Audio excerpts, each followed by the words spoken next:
and met the team the first time, and it just, and as we know, in this market, the Collin County, Denton County, us being up here, man, business is really good. And we've formed a lot of really good partnerships.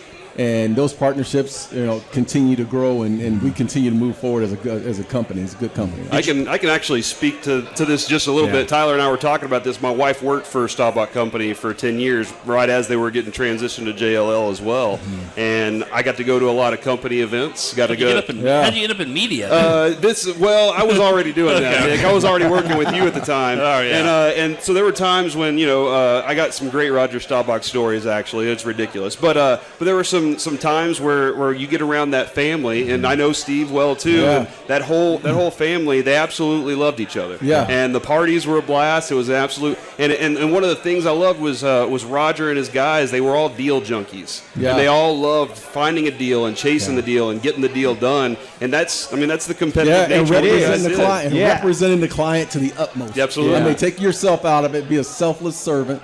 And represent the client the right way. Yeah. Did you guys know each other before you started working together through the Cowboys? So funny story is he had just started with ESRP, was still at ESPN back and forth, and I was scheduled to have a dinner with one of the other partners at ESRP that next night, and we connected literally the night before. I was having lunch with one of the partners at a dinner the night before from Sky Ranch. It was a Sky Ranch auction, and we had dinner at a friend of ours' house. And I was like, yeah, I'm having lunch with a guy named Damien. He goes, are you serious? That's where I'm at. Right. I didn't even know he was there.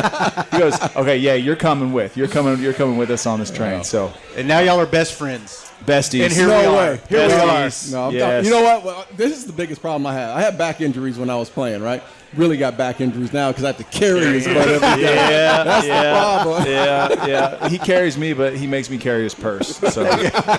Man purse. All right, let's get into a little football talk. A lot going on around this building the last, week and a half, 2 weeks, I guess. New coach in town. Been a lot of changes with he's filling out the staff slowly but surely. Seen a lot of coaches coming in and out of the building. Corey, are there any guys that have moved on that you thought they were going to stick around, or any guys that they brought in that you were like, whoa, didn't see that one coming? I was kind of shocked by them moving on from Colombo. I thought that, but it seems like Jerry Jones and Steven made hey, look, we want you to do what you're going to do.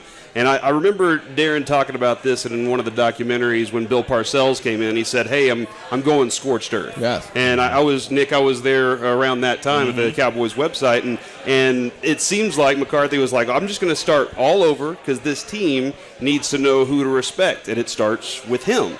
And those coaches have to have the same respect for him. So everybody needs to know who to answer to. And it seems like he's got that power and the group that he's pulling in. And that's been the biggest surprise to me so far. And them keeping Kellen Moore and then keeping Nussmeier and looking like they're going to work with him on some things, that's pretty awesome. I like what's going on. I will say this about both of those guys. I believe that at the end of the day, all of them are going to have different roles. So, yes, there's a couple of holdovers, and I've been saying holdovers are very important. You can't just go completely different on the coaching staff. You need some of those guys. Even Parcells wanted Zimmer. You need some of those. But Nussmeier is now the quarterback's coach, and Kellen Moore is the offensive coordinator, but I don't think he's going to be calling the plays. So they're all going to have a different bit of role, and then you throw in some of the other coaches as well. Maybe Leon Lett comes back, same role, but I think for the most part, you're going to either be a new coach or have a different role. I remember when Jimmy, congratulations Hall of to Jimmy, Hall of Fame. Yeah. When Jimmy was fired, and then it was Switzer when Barry Switzer came in. They said mutual parting of the ways. Yeah, mutual parting. Officially. Yeah, right. Anyway. That's what they officially said. When Barry came in, Barry had basically, they didn't clean house. It was Jimmy's entire staff when Barry came in. And I always felt like there was so much dissension in the fact that Barry couldn't control things. Yeah. And when you don't control it, when you're a head coach and you come in and take the job, it's only right to bring in your staff because those are guys that you trust. Those are guys that you've coached somewhere else. You built a relationship with them. You know their ins and outs. They know your strengths and weaknesses. And that's how you build a staff. But if you have to just acquire guys, the same staff, there's some dissension. And I remember, again, going back to Barry Switzer, not only was he was the head coach, but he had guys like Joe Avizano that wanted the job, special teams coach. Dave Campbell wanted the job. Butch Davis wanted the job. There were so many coaches that were already on the staff that were successful, that were Jimmy guys, that it made it that much harder for Barry to make that transition as far as, really owning this football team. Mm-hmm. Tyler, you've been around this building and this team a lot. Are you surprised that it looks like McCarthy's being able to do what he wants with this coaching staff? Because, I think Mr. Jones gets a bad rap a lot about trying to be in things too much. Sometimes, you hear that. But it looks like he's getting to do what he wants. Does that surprise you a little bit? Yeah, I think letting Jason move on was a big deal for Jerry, and so I think if he decided to make that move, he was going to make a big change with it. I think he says, look, if we're going to move on, I don't want anything tied to that. I want a clean slate. I was actually surprised on the Kellen decision. He's a good friend of mine. Love him. I was really surprised on that. I thought if there was going to be one retention, I thought it was going to be Kitna. I thought that what he did, his body of work, what he did with Dak this year. Then I also played with him in 2013 when he came back that last season. And the amount of respect that he has from the players, I thought that combination with, he'd only spent a year with the Jason Garrett regime. I thought that maybe that would carry over into McCarthy. But I just think from Jerry's position, if he was going to make this move, it had to be all in, and we're going to make a run at this, because what was out there this year obviously wasn't the product that he wanted to put on the field. We're going to take our first break. When we come back, let's talk about what success looks like next year for this team. How do they use Zeke next year? Because I'm not real sure they figured that out this year. And Woody, how do they improve this defense? Because that's a big thing. Absolutely. For them Bring to move 28 forward. out of retirement. Hey, let's talk about. Hey, and Woody, thanks for keeping me straight on my choice of words. I can tell I got to be on my toes the rest of the day. We're on now. It's on now. Let's get it right. We'll talk about all this and more when we come back. You're listening to the Happy Hour on the Dallas Cowboys Radio Network.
Back to the SWBC Mortgage Dallas Cowboys Happy Hour. Check this out. Broadcasting live from the Cowboys Club at the Star in Frisco. Nick. Yes. Did you know at SWBC customized solutions for individuals and businesses are just a click away? Nah, I really didn't. Tell me more. Okay. Visit SWBC.com to learn more and start your next adventure. Okay. Got it. Do that Done. after the show. Done. All right. That's pretty bad, wasn't it? I mean, That was bad. They worked on that. The It whole actually, break too, by the was way, I about guys. to say, is that looked like it was rehearsed, that it wasn't? Maybe it should have been. you guys should have rehearsed that. All right. What do you guys think success looks like for this team next year? What is fair to expect McCarthy stepping into this in his first year? I was talking to Xavier Woods, or at least I saw something on Xavier Woods the other day. He was saying the Super Bowl. Yesterday, I think? Yeah, Yeah. Super Bowl. Okay. That's the expectation, though. I mean, it's always the Is expectation. that fair? Yeah. It's the fan base. Yes. Every year. Yeah, it's fair. Even if It's you don't fair. have the talent, it's the expectation is agree. we should compete for the Super Bowl. And I think, and I'm hopeful, that Yeah. everybody that's ever competed and stepped on the field wants and expects that too. Was Jason Garrett a good coach? I think he was a good coach. I do But too. guess what? This is the Dallas Cowboys. This place, this is great. The stadium is great. The facilities are great. The organization is great. Just like AT&T, just okay, it's not okay. We hear that all the time, and it's not. And you've got to be great. So if good wasn't good enough, then the expectation is great, and great can get you to the Super Bowl. Yeah, true. Hey, listen, I mean, I know we've been talking about this personnel for the longest time and how good this personnel can be if, guided in the right direction. And every year it's always a couple of games, your game off. I always look at and go back to the Jets game of this season that really, sent the season into a spiral. But The Jets are 7-9. yes, wow, Yeah. were they? Yeah. Same So record. it wasn't like it was the Jets. I mean, they're 7-9. Yeah, that's true. That is true. but at the same But at time, the time, it was bad. But you look at this team and the way it's built, not only at the quarterback position, but the running back position, the offensive line, the weapons that they have, on the offensive side of the ball. Defensively, they have talent. They have to get better personnel-wise defensively. But this team is set. I don't who scares you in this league, honestly. I mean, if you're the Cowboys going into next season, do the Eagles actually scare you? No. I mean, the division is winnable, and it has been, and that's the key. You win a division, and then you set yourself up in the playoffs. And I think that plays into the disappointment for this year, right? Is how and weak, for lack of better terms, the division was this year. I mean, it was ours for the taking, and when you give something away like that we feel is rightfully ours based off of the talent that we have on the field, like that hurts and that stings a lot more. I think success for this team is progression, right? Like I think at the end of the year, next year, if we say, hey, we are better than we were the last year before, okay, we should say McCarthy did his job. I agree with you. Internally, when I was in Cleveland in 2010, we thought we were going to the Super Bowl. Everybody thinks that you're going to go to the Super Bowl and win the Super Bowl because there's one prize that 32 teams fight over. And anything less than that is a failure. And Nick, like you said, the bar here is higher than it is in other cities. Yeah. I mean, our memory is very short. 25 years ago seems like yesterday, and seems like we need to win it again and back up the 95 team, right? Like this team and the mindset in the locker room, from ownership to coaches to players, is that's who we are. Yeah. And that's what we need to do. But you just hit it right. The mindset. What is the mindset going in with McCarthy? Because to me, looking at it as a former player, looking back into it, the mindset has to change within that locker room. Because it can't be all this fluff like, oh, yeah, we're the hot boys and this and that. No. I mean, this is about winning games, taking care of games. So that starts in the offseason. What's the mindset of Mike McCarthy? How is he going to apply that to this football team and build that confidence? But look, for him to come, Coach McCarthy to come into this situation, you have a lot of talent, but he's going to have to come in and change how they go about accountability and how they practice and what they do in the offseason. And that's what Bill Parcells did. We went 5-11 3 straight years. Yeah. Parcells comes in, we go 10-6. Same talent too, same talent. Yeah. And he just changed how we thought about and approached every day of practice. Well, think about that. Think about if this team went 5-11 to 10-6 with the same talent. Yeah. What if this team wins 5 more games? And I don't think it's that far-fetched. I mean, obviously that's 13-3, but it's not as far-fetched because when you lose a lot of close games, typically you can look and go, you also won 3 or 4 games probably shouldn't have won. It always balances out. This year, they beat everybody by 8 points or more. Every game was pretty much a blowout, except for Detroit, but they had that game the whole way. The games they lost were close. Give me a touchdown more here. Give me one defensive stop here and one more touchdown here. That changes a lot of things. And the fact that they were blowing out the bad teams for the most part, so the Jets, they were blowing those teams out makes me think they're kind of there. Yeah. So if that scorched earth stuff changes, but it's a mindset, right? Like I think the good teams are consistent, right? It doesn't matter who they're playing, who they think they should beat, who they shouldn't beat. It's we go out and win. Doesn't matter who it is. Doesn't matter if it's the Patriots. Doesn't matter if it's the Ravens. Doesn't matter if it's the Dolphins. We're going to go out and win. The one thing that I did not like, and listen, I'm going to preface this. Like, I was not on a Super Bowl team. I never did that. Darren can speak to that, so I may sound like a hypocrite here. But the difference is I saw a regression from certain players, and I saw a lack of seriousness in preparation and execution, right? The games that we lost were big-time mental errors. Like, there were errors that should not have been done that they probably would not have made the year before. So was that just being relaxed? Was that, hey, we've arrived? Hey, we just got paid? People forget. What is it? People forget you can lose on Wednesday. Yeah, absolutely. 100%. Because you don't have any urgency. Yeah. 100%. And that's the problem. Without urgency and understanding, like I remember watching games this year and watching. I mean, there were a lot of defensive backs that had that Deion Sanders disease around didn't finish the play. Like, just finish the play. Yeah. You can easily strip the ball. Yeah. Do something that can cause a fumble or cause a turnover. Yeah, but Deion. That's my dude. He can play now. I mean, he that's what I'm saying. No. But I'm talking about, look. I think business decision aspect. I mean, look, best player to ever play the game, in my opinion. And I think hands down, Deion. But your story, we don't have enough time for the story about practice with Deion. How he shut it down. He shut it like down. the Cliff Notes version. Urban beat him, right? Beat him, and then he's like, everybody's getting it now. And then he didn't. He was telling me. Shut everybody down. It was one-on-one. He would not allow anyone else to do one-on-one. You know how quick that is? It's like play. Yeah. Deion, you said Deion just after Irvin was talking, then he just covered every single guy. Here's the difference. Is what is that? What is that mindset that Deion has? Pride, man. But he's a what? He's a dog. He's a dog. He's a dog. Right? And I have not seen that on the field in a while. Let me ask you that, because I kind of got that sense this year, too. I wanted to see a little bit more. I wanted to see guys, you get beat or you fail on a play, get back in there and be like, throw me the damn ball again. Yeah. Or like, you know what? I got blown up. I'm going to blow somebody up. Yeah. What's the difference from one year to the next? Yeah. Is it mentality? Is it what is that? I'll say this just in a counter argument to the point I just brought up. There was 2 times I saw Dak all season. I saw the competitiveness from Dak all season. I can't say a negative thing about him. And then I did see when Zeke got all the criticism in Chicago, you saw him become a different player that the rest of the season from then on. He ran physical. He was breaking tackles. He was the back that we drafted the second half of the season. So he did respond. So there's some dog there. But I just think across the board, and whether it's on the defensive side of the ball, our offensive line is just good and consistent. I think there's some holes, there's some injuries, some things that hurt us there that didn't allow them to play to the level that we're used to seeing.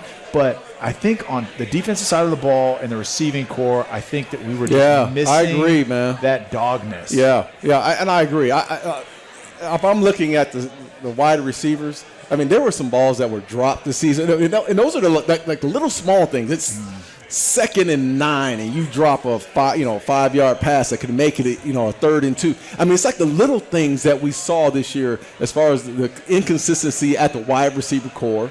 And then on the defensive side of the ball,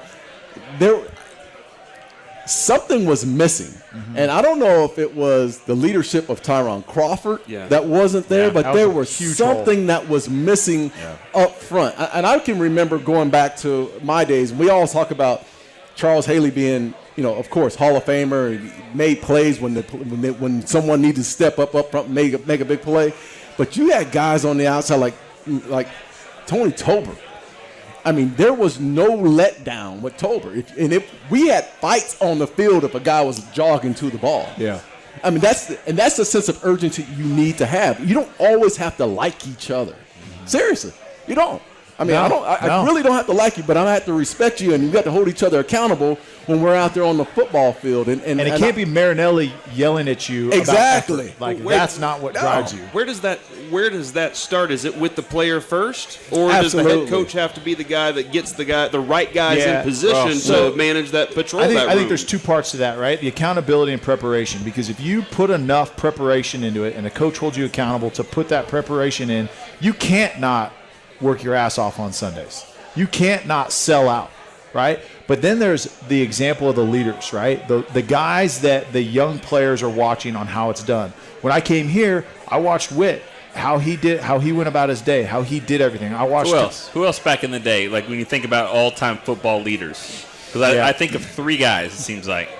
So the tone setters. Yeah. Irv was a tone setter on. Who else offense. around the league? A leader. Because I think it's of course, your boy in Baltimore. I think it's 52. But you know what? It's always the same three. It's Witten, it's Ray, and guess what? They're all going to the Hall of Fame. Look, I don't believe in that. I firmly don't believe that. I mean, because how can Jalen Smith be a leader? No, but going back to that, because I knew Irv and who Michael Irvin is, and he spoke it what he spoke, and he said it, you know. But you saw the things you saw about Michael Irvin were this: he show up early in the morning. He was the last guy out of the building. He worked out twice a day. Show up early or stay late. I mean, show up early, stay late, do the whole. I mean, took care of his body, did everything it took to be a pro, and then showed it right. But then I've seen from afar and have heard, all these players that are, I'm a leader, and you know they get out there in front when the cameras come on, they light up and they blah blah blah blah blah blah. But they don't do it day in and day out. And I'm not saying those guys haven't, but sometimes you see a guy you think, now he's the leader. I remember coming in here and seeing Michael Irvin, but the guy that I was always enamored by, or two guys I was always enamored by, was one, Tony Tober, because he never missed a day. He was Mr. Consistency every single day. Didn't miss a practice for 9 straight years. That's Tober, right? Had bad knees the whole 9, didn't miss anything. And then on the opposite side of the ball, it was Daryl Johnston. Yeah. He was, everything you want to be as a pro. And he was a guy that I came in looking at. Wasn't the guy that got any credit. Was a lead blocker, but every day he was the same guy. He was chopping wood the exact same way every day. And that's what you need to build around. Doesn't always need to be your superstar.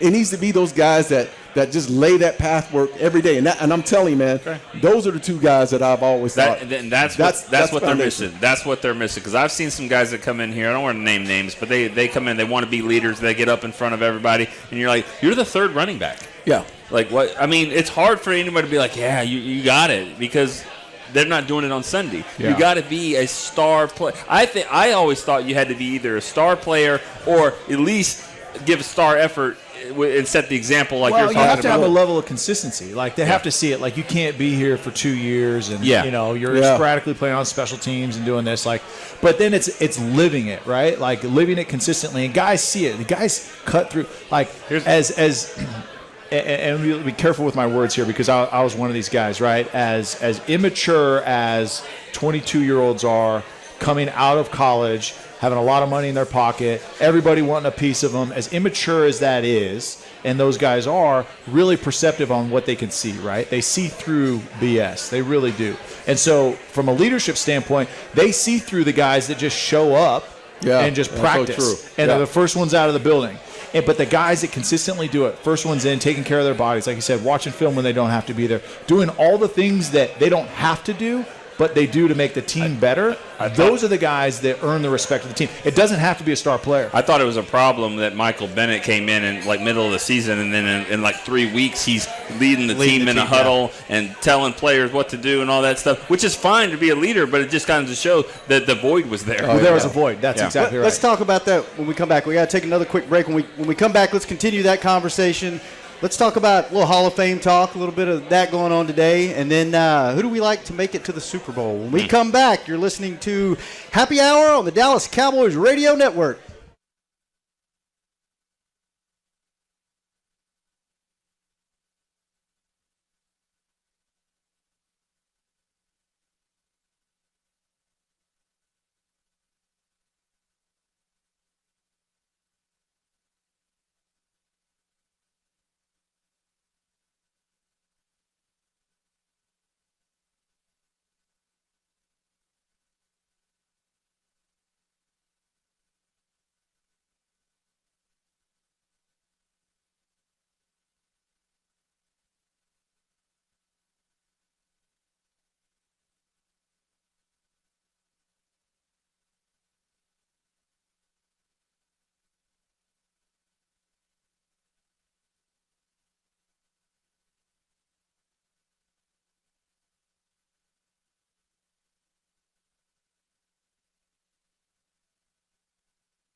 Back to the SWBC Mortgage Dallas Cowboys Happy Hour.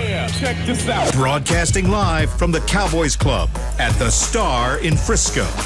We are back, Cowboys Club here at the Star, where they take such good care of us. If you're just listening and not watching on DallasCowboys.com, the food, we have a spread from one end of the table all the way past Tyler on the other end of the table, and it's amazing. They take such good care of us, so appreciate it, Cowboys Club.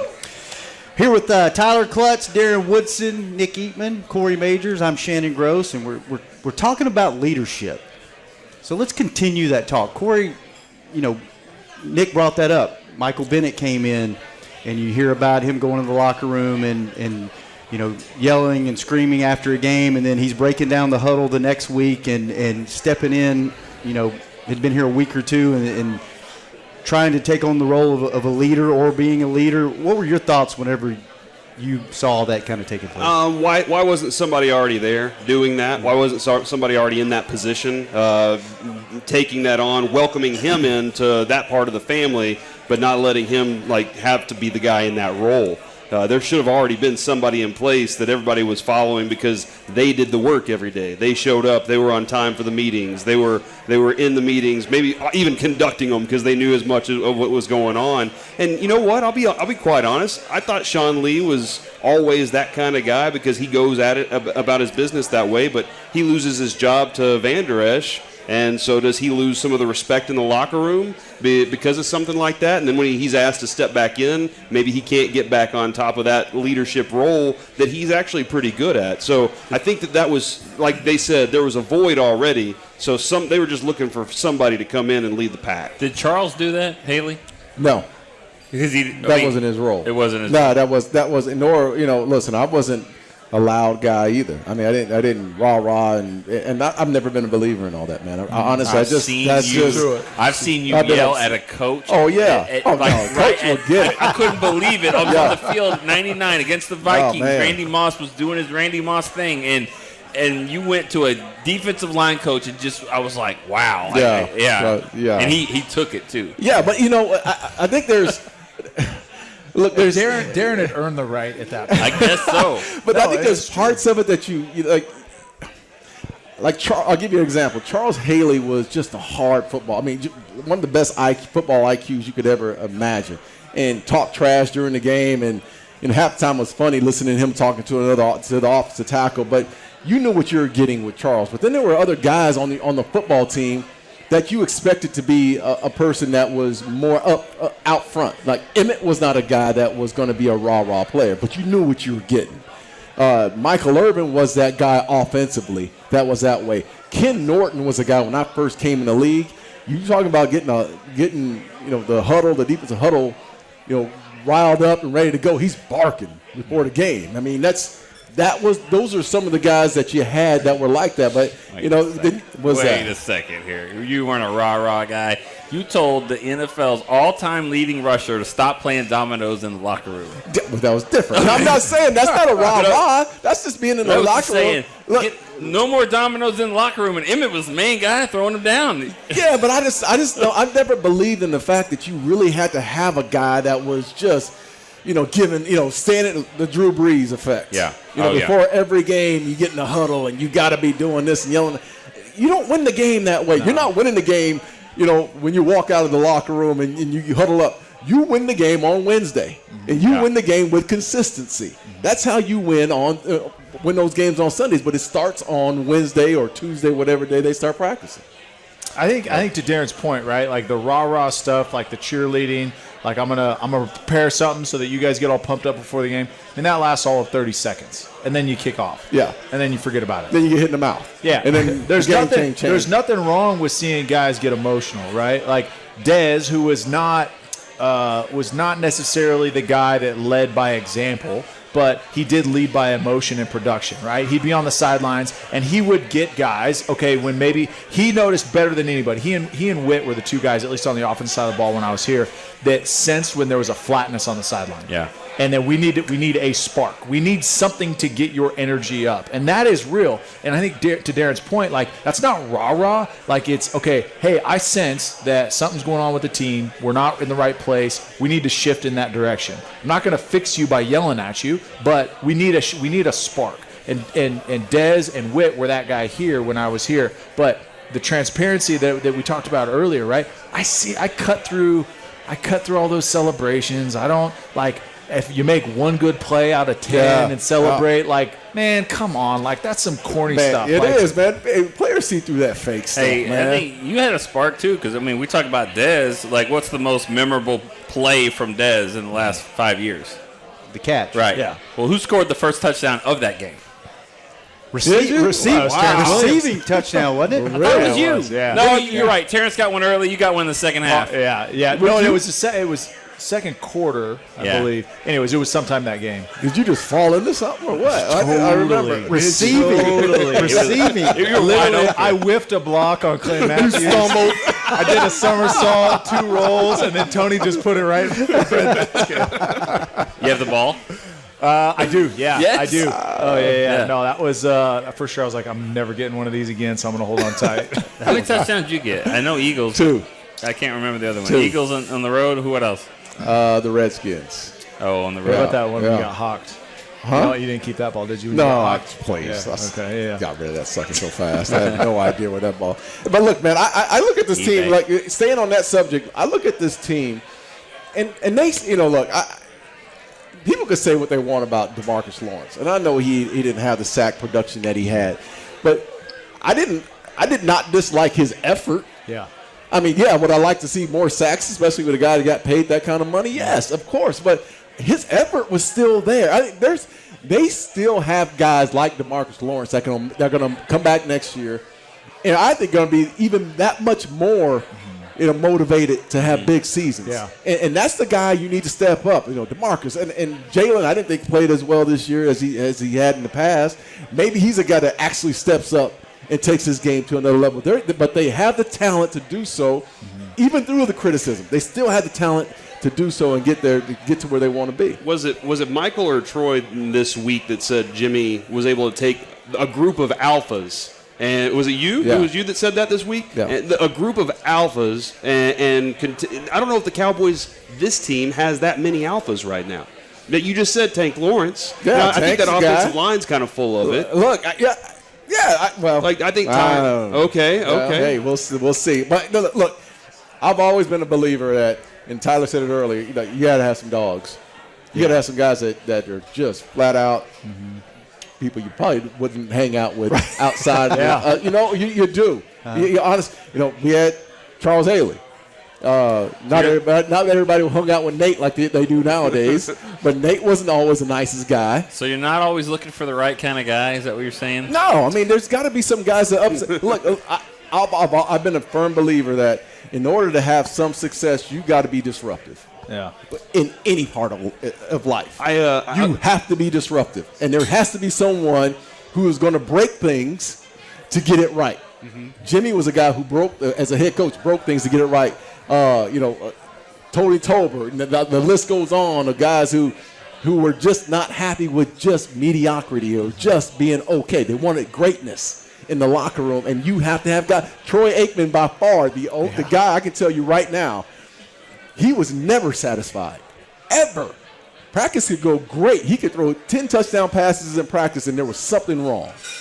And that's why a guy like Troy Aikman has 3 Super Bowls. And when I think about, I remember talking to Leon Lett about that era, that group, and the way how competitive they were with each other, because y'all all wanted your name to be called. Absolutely. And that's a small game, but you all get competitive with each other, but accountable at the same time. Can you kind of explain a little bit about what that mindset was? Well, basically, we were fighting for the camera. Okay. Yeah, that's one thing to speak to the different in eras, right? Like, where do a lot of these guys get their attention? Social media. Twitter. Right? Yeah. Whereas they had to produce to get the camera time, right? They were fighting over Radio camera time shows on and the stuff, field.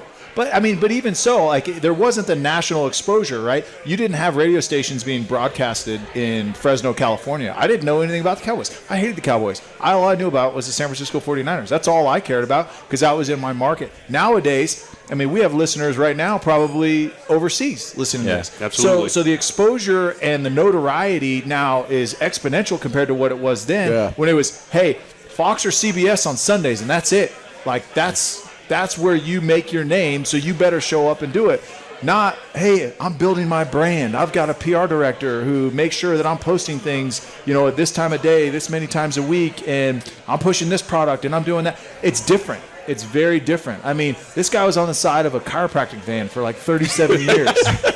I mean, driving around Dallas. with a bad back. I can't believe you. I cannot believe you brought that up. I will say this though: if you're winning, see, the thing about it is this team was 8-8, so no one loves that the linebackers have the brands and stuff like that. But if you're winning Super Bowls, your backup safety, who's a special teamer, can just walk around and be the shark, and the deep snapper can have his own radio show, right? Yeah. Hell Stray, they had their own. So they were winning. So it was fun. It was good. But when you're 8-8, you're like, but let me back tell to you. Wednesday. Let me tell you why it was so. I can give you an example. You just mentioned Kenny Gant, the shark. Yeah. So my second year, I come in as a starter, and he's upset by the fact that they just anointed me the starter. Like, this is how the competition was. So his whole mindset was, I'm taking your job.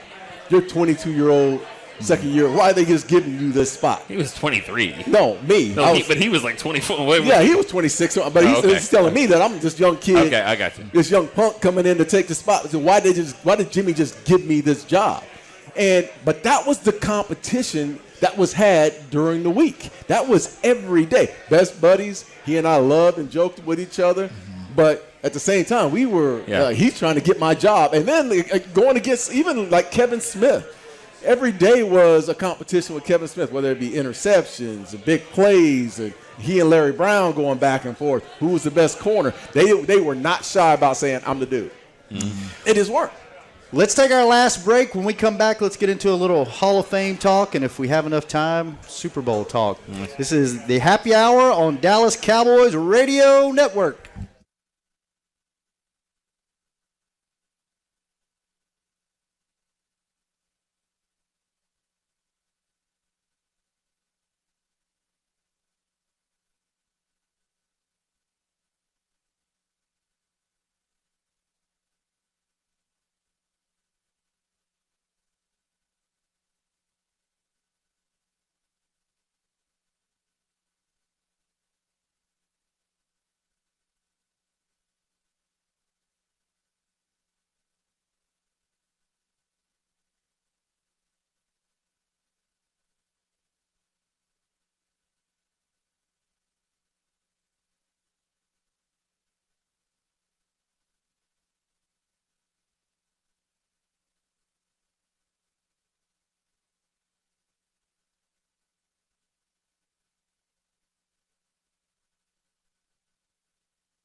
Back to the SWBC Mortgage Dallas Cowboys Happy Hour.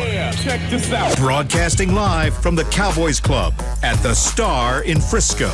Speaking of SWBC Mortgage, they have customized solutions to help you meet your personal and business goals. Visit swbc.com for more info. Here with Corey Majors, Nick Eatman, Tyler Clutts, Darren Woodson. I'm Shannon Gross. We're here at Cowboys Club at the Star on this beautiful night. Last show of the season. Can I say hi to Bob Seabury? You He's can. 94 years old watching the show right now. Go ahead, Hey, Bob. How are you? 94. 94. Rocking it. Rocking it. I like it. Haley, D-Ware, I like 94. Since we're talking to you right now, Nick, Okay. you wrote an article today on Dallas Cowboys. You wrote a few articles today on DallasCowboys.com. Let me say this. We're talking about Hall of Fame, and I'll say this. And if you've been to my office, you know that this isn't me just saying this. I've been to your office. Okay, yeah, you have because you share it. If someone would have told me that the Cowboys finally are putting in a safety who was the best safety of his era, and he's getting into the Hall of Fame, I would have been like, really? The guy that's on your wall, right? Yeah. And so Cliff Harris, hey, well-deserved, long overdue, without a doubt, paved the way. Yeah. But personally, and I knew it wasn't going to happen, because of a few weeks ago.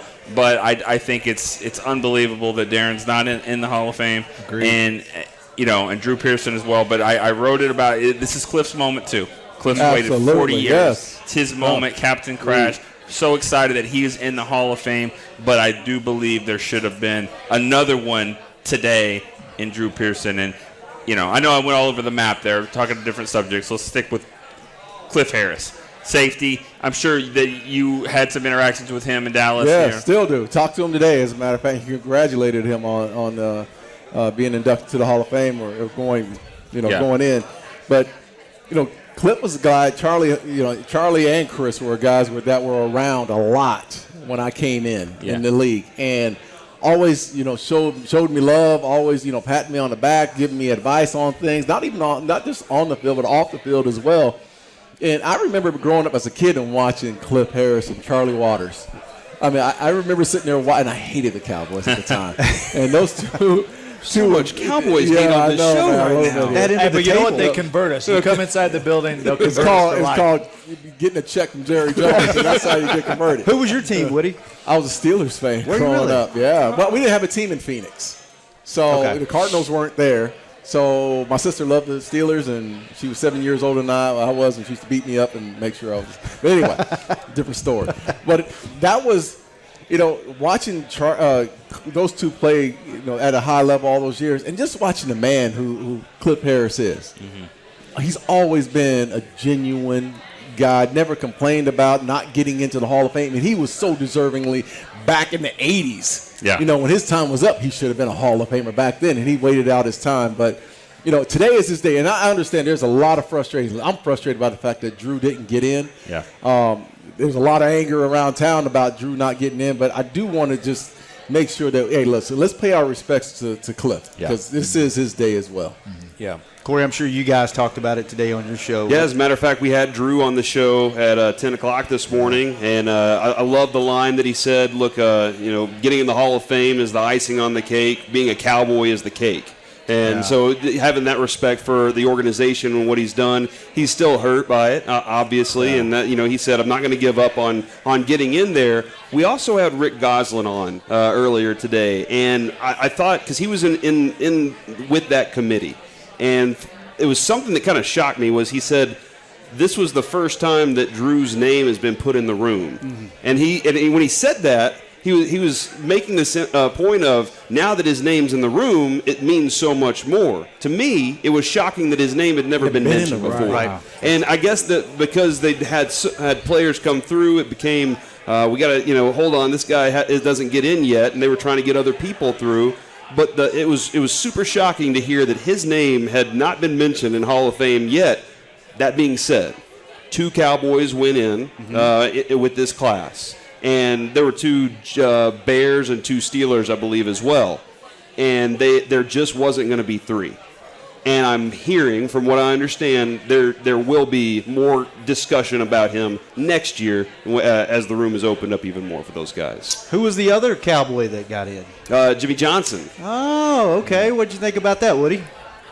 Much deserved, man. I mean, listen, Coach Johnson came in, could have easily won, 1-2 back-to-back, but could have easily won 3 or 4 possibly if things were going 7 or 8 or going 10. they're going the way that I would have loved them to go. But Coach John, I just have so much respect for the man because he first of all, he drafted me. Mm-hmm. He was a part of that and actually believed in the fact that he can get a guy that was what we called a tweener, which I was, a linebacker, and convert him to a safety, and along with Dave Campbell. And when I got in, they put me out there and had me covering one-on-one, and Jimmy was the first guy to say, look, you're my nickel guy. That's what you're going to do this first year. I didn't like it. I wanted to be a starter, but, it was his team. And, so I just had so much respect on how he approached the game and the winning mentality and win at all costs. And, he'd drive us in the ground, but at the same time, he just had his pulse on this football team. And this team, and I said it in the paper the other day, that team in the 90s, there were so many alpha dog mentality. I mean, so many guys that had that mentality.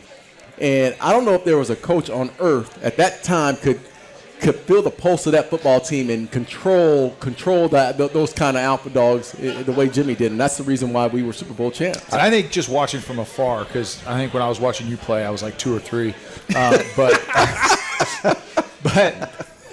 his confidence, I think, and like you said, I don't know if there was any other coach at the time that could have led those players. But the fact that he had that much confidence to get those guys to fall in line under him and all be moving in the same direction with him leading the ship, that right there to just handle those personalities on that team, is deserving of him to get into the Hall. Calling the radio station the night before the NFC Championship game and saying, we will win the game, put it in 3-inch headlines. I think that was so genius because it took the mindset, took the pressure off the players, put it on him, pissed off Jerry Rice to no end. He was starting fights before the game, and y'all went out there and really beat him up. Man, he just had this way about him. And again, I was so young, I just didn't know. Yeah. And Jimmy went through, a lot of those guys on that team went through those 1-15 seasons. They went to that 1-15 season, the losing seasons that they had to get where they were. But there was always a vision, and the players didn't follow the vision; they followed Jimmy. Yeah. And Jimmy was that reason. He was the pulse of this football team.